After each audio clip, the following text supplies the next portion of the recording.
Good morning. I just want to touch base with the guys out there in the big old video world.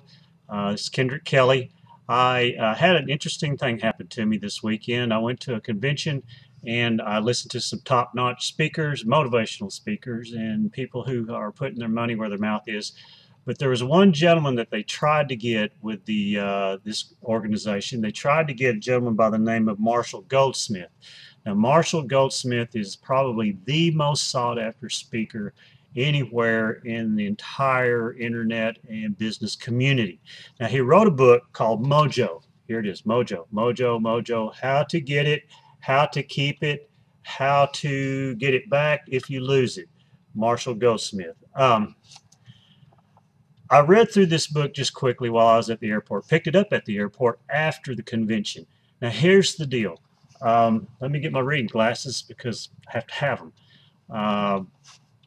I listened to all the people speak and I went through and everything, and I was kind of going, well, I don't know about this.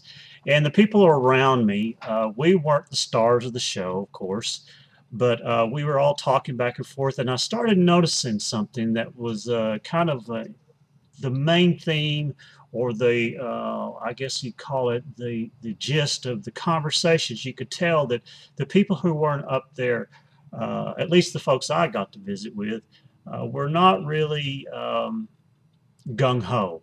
I don't know if there's a better word to say, but anyway, you kind of get the idea of what I'm talking about. When I picked up this book, I realized something. It hit me huge. I mean, I knew it to be a fact, but it hit me huge. And I'm going to read you a footnote.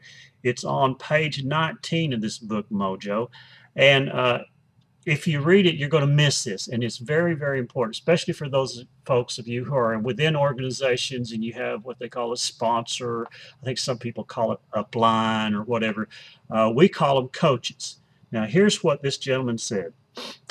Quote, "In my career, the coaching client who took the least amount of my time demonstrated the most improvement, whereas the coaching client who took the most amount of my time did not improve at all.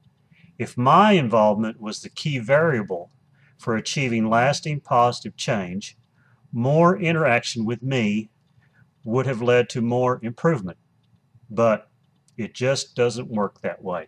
So, again, my point. What I realized was that a coach is just coach.